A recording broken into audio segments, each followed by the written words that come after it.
नमस्कार मंडळी, आम्ही मालवणी या चॅनलवर आपले मनापासून स्वागत आहे। हे बघा, आज मस्त आपले तांदळाच्या पिठाचे उकडीचे मोदक करायला घेऊया। चला तर मग आपण ही रेसिपी पाहायला घेऊया। चला तर मंडळी, मोदकासाठी मी काय काय घेतले ते सांगते।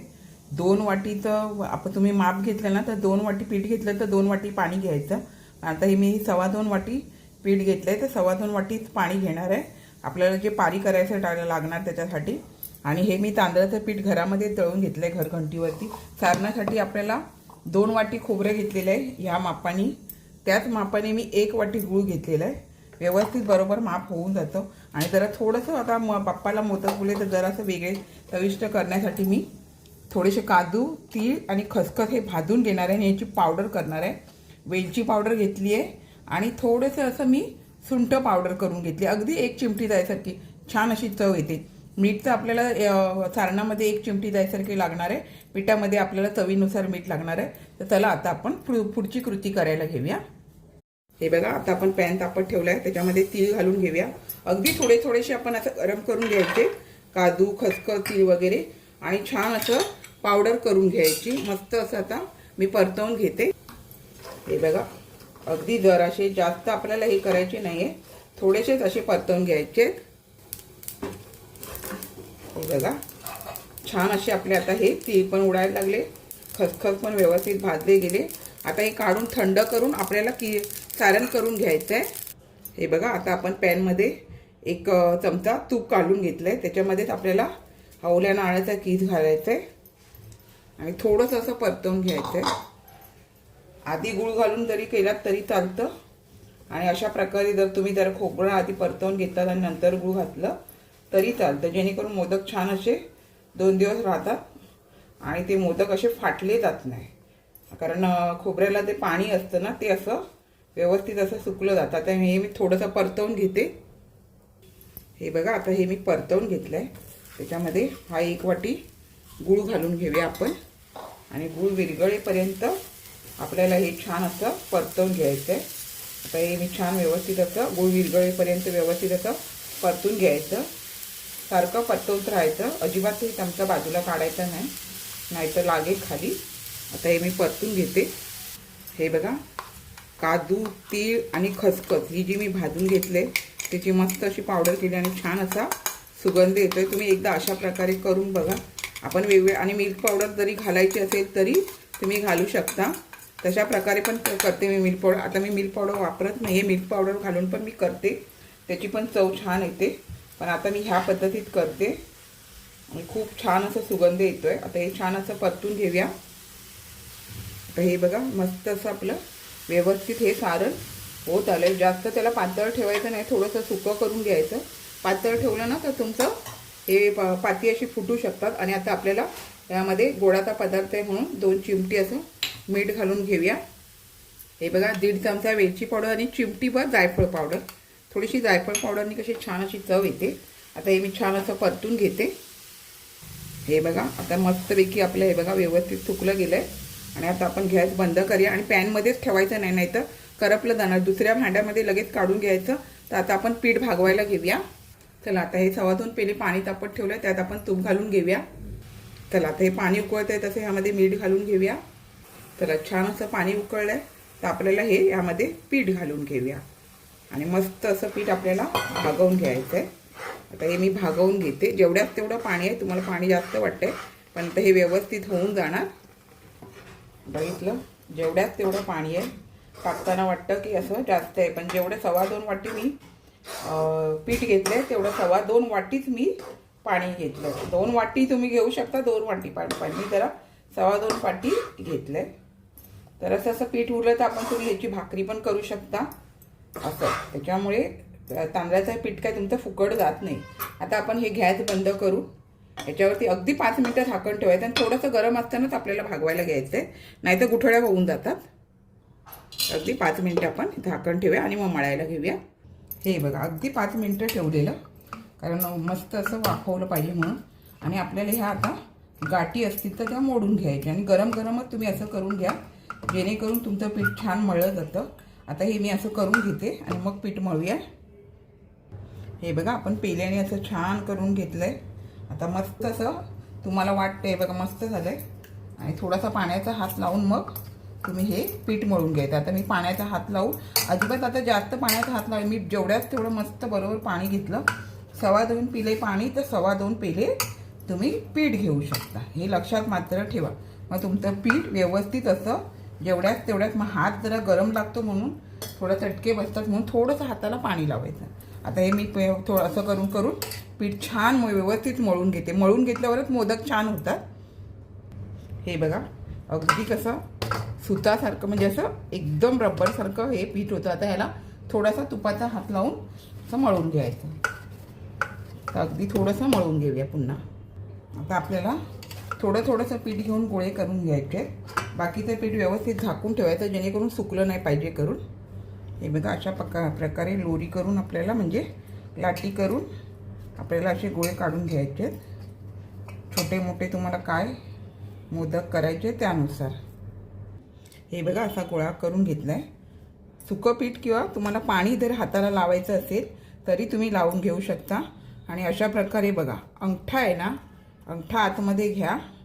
सुकं पीठ लावलं ना तर तुम्हाला एकदम बरं पडेल. म्हणजे जेणेकरून बघा आता हे मी व्हिडिओ का मी फास्ट केलेला नाही आहे.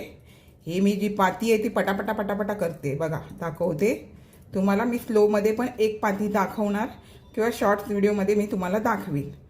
कारण हे बघा असं तुम्हाला हे खोलगट जसं जे आपले वाटी वगैरे असते त्या प्रकारे हे करायचं आहे. मी तुम्हाला वाटीच्या ह्याच्यात पण मी गणपतीला दाखवलेलं. कारण मला पूर्वी येत नव्हतं तर मी वाटीमध्ये करायची. आणि आपल्याला जी ही कडा आहे ना ही पातळ करून घ्यायची अशी. हे बघा मी तुम्हाला असं खोलगट ही वाटी करून दाखवलेली आहे. त्याच्यामध्ये आपल्याला हे सारण घालून घ्यायचं आहे. हे बघा. आणि सारण घातल्याच्यानंतर एक बोट आतमध्ये मी प्रत्येक गणपतीच्या टायमाला किंवा इतर दिवशी मी तुम्हाला सांगितलेलं हाताला जर पीठ चिटकट असेल तर तांदळाचं पीठ हाताला लावा. आणि असं एक बोट आतमध्ये 2 बोट बाहेर. आणि अशा प्रकारे तुम्ही हे कळ्या असतात ते घालून घ्यायचे. तुम्हाला किती घालायला जमतात आहे त्यानुसार तुम्ही घालून घ्यायचं. नवीन असताना पटकन कोणत्या गोष्टी येत नाहीत म्हणून आपण वेगवेगळे साचे वाट्या ह्याचा वापर करून किंवा लाटून अशा प्रकारे आपण करतो. असं आहे ते बघा. आता असं झालं आहे ना. आणि आपल्याला ह्या बाजूला सगळं मोडून घ्यायचं आहे. ह्या बाजूला असं म्हणजे जेणेकरून आहे ना तुमचा मोदक व्यवस्थित येणार. असं आहे बघा. दिसतोय व्यवस्थित. असं पहिलं असं हे करून घ्यायचं खालून. आणि मगच नंतर वरती जवळ करायला घ्यायचं. हे बघा व्हिडिओ जर मोठा झाला तर स्किप न करता बघा. गणपती बाप्पाचे मोदक दाखवते. आणि नंतर मग तुम्हाला हे वरती असं टोक काढून घ्यायचं आहे. हे बघा असं छोटं मोठं. जर जास्त पीठ असेल तर काढून टाका. जास्त नसेल तर असेच ठेवा. हे बघा झाले की नाही छान. आता अजून एक तुम्हाला दाखवते. हे बघा गोळ्याला असं पीठ लावून घ्या. बोटांना पण तुमच्या पाहिजे तर पीठ लावून घ्या. आणि टेन्शन नाही. आपल्याला पाण्यात बुडवून मोदक भागवायला म्हणजे आपल्याला वाफवून घ्यायचे. त्याच्यामुळे पीठ हे जरी सुकलं तरी व्यवस्थित वाफवले जातात. अरे मी फास्ट करून दाखवलं. हे बघा अशा प्रकारे करून घ्यायचं. आणि ही जी कडा आहे ना ती तुम्हाला बारीक करायचं. हा भाग जाड असला तरी थोडासा चालून जाईल. फक्त ही जी कडा आहे ना ही पातळ आली पाहिजे बस. हे बघा आता आपण ह्यामध्ये सारण घातलं आहे. 1 बोट आतमध्ये 2 बोटं बाहेर. पिठाला जर हात चिटकत असते म्हणजे चिकचिकीत वाटत असेल तर सुकं पीठ लावून घ्या. आणि हे बघा अशा प्रकारे तुम्हाला हे दिसतंय. हे असं 2 बोटांनी दाबून घ्या. महत्त्वाचं म्हणजे ह्या आपल्या हातावरती हे जी मोदक आहे ना तो फिरला गेला पाहिजे. तो फिरवायचं तुम्हाला जमलं की तुम्ही मोदक बनवण्यामध्ये एक्सपर्ट झालात.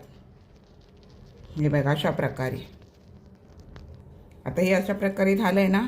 मग हे जे कळ्या आहेत ना एका साईडला सगळं करून घ्या. एका साईडला म्हणजे तुमच्या मोदकाची डिझाईन आहे ना ती छान दिसणार. असं हे बघा असं आहे ना. त्या हाताला तर त्या हातालाच करून घ्या सर्व. अशा प्रकारे सर्व जवळजवळ असं करून घेतलं ना. हे बघा दिसतंय सर्व. एका हाताला असं करून घ्या. आणि मग नंतर असं वर या. हे बघा. आणि मग आपल्याला तुम्हाला हे तर नाक काढायचं म्हणतात किंवा शेंडा काढायचा म्हणतात तो तुम्ही काढू शकता. हे बघा झालं ना मस्त. तर अशा प्रकारे मी मोदक करून घेते आणि शॉर्ट्स व्हिडिओमध्ये मला दाखवायला जमलं तर दाखवते. अशा हे बघा आता अशाच प्रकारे मी थोडे मोदक करून घेते, मग आपण वाफवून घेऊया. हे बघा आता आपले मोदक झाले. वाफवून ठेवायच्या टायमाला तुम्हाला काय करायचं आहे, आता चाळणीमध्ये तुम्ही केळीचं पान असेल तर ठेवा, नसेल तर आपला कॉटनचा रुमाल असला तरी तो ठेवला तरी चालतो.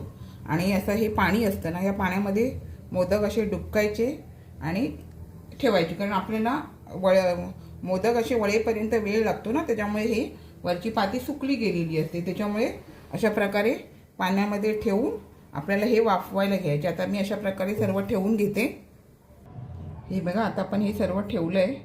त्याच्यावर जर केशरच्या काड्या असतील तर ठेवा, नसल्या तरी चालून जातं. मी आपल्या आता जरासं आपलं ठेवते काही ह्याच्यांवरती, किंवा ऑरेंजचा कलरचा ठिपका असतो ना, तो जरी लावलात तरी चालून जातं. मस्त दिसतं जरा असं थोडंसं दिसायसाठी. आता हे बघा अशा प्रकारे मी हे ठेवून घेते. आता आपण हे वाफवायला ठेवूया. का कंपल्सरी नाही आहे, मी आपल्या थोड्याशा मोदकांना ठेवून घेतलं, बाकीच्या ठेवणार नाही आहे. आता बाकीचे नंतर करायला घेते आणि आता हे वाफवून घेऊया आपण. हे बघा आता आपण मोदक, करंजी, लाडू, चकली वगैरे हे राहिलेलं याचं करून घेतलं आणि मी जेवढ्यात तेवढं दाखवलं आहे तेवढं सगळं आपलं व्यवस्थित सगळं होऊन झालं. आता हे ते झाल्याच्या नंतर हे आपण वाफवायला घ्यायचे. हे बघा आता आपण मोदक यातनं काढून घेतलेले, वाफवलेले. तुमच्या हाताला जर पीठ चिकटलं ना तर समजायचे झाले नाही. हे बघा व्यवस्थित असे पाणीदार मोदक तयार झालेले. आता हे काढून मी घेते आणि दुसरे ठेवते आणि अशाच प्रकारे आपण बाकीचे पण सर्व वाफवून घ्यायचे. हे बघा अजिबात हाताला चिटकत नाही आणि छान असे आपले मोदक झालेले आहेत. सांगायची टिप्स म्हणजे जर तुम्हाला गरम गरम काढायचे असेल आणि तुम्ही असे भरपूर गणपतीत वगैरे मोदक करता, त्यावेळी हाताला पाणी लावायचं आणि मग काढून बाजूला ठेवून द्यायचे. हे बघा मग आपला हात अजिबात भाजला जात नाही. बघा आता ह्या गरम गरम मोदक आहे, तरी पण हाताला पाणी लावल्यामुळे आपल्याला हे मोदक अजिबात भाजले जात नाही. हे बघा मस्त असे. आता हे मी काढून ठेवते आणि बाकीचे असे करून घेते. हे बघा मंडळी छान असे मी आपणास मस्त हे बघा मोदक करून दाखवलेले. एक नंबर असे मोदक होतात गणपती बाप्पासाठी. आपण पण नक्की अशा प्रकारे, मी किती काय काय साहित्य घेतलेले ते सांगितलं. एकदम पीठ पण बरोबर झालं आणि जे सारण केलेलं आहे ते पण बरोबर होतं. अशा पद्धतीमध्ये तुम्ही केलात तर तुमचे 15-16च्या वरती असे मोदक होऊन जातात आणि छान होतात. आणि हे बघा मस्त असे पाणीदार मोदक तयार झालेले आहेत. आपण पण नक्की करा. हे बघा मंडळी छान असे मी आपणास मोदक करून दाखवलेले आहेत. अशाच नवनवीन रेसिपी किंवा इतर व्हिडिओसहित मी आपणास कायम भेटतच असते.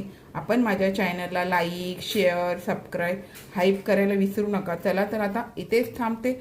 मस्त खा, स्वस्थ राहा. आपण माझे व्हिडिओ पूर्ण पाहता त्याबद्दल मनापासून खूप खूप धन्यवाद.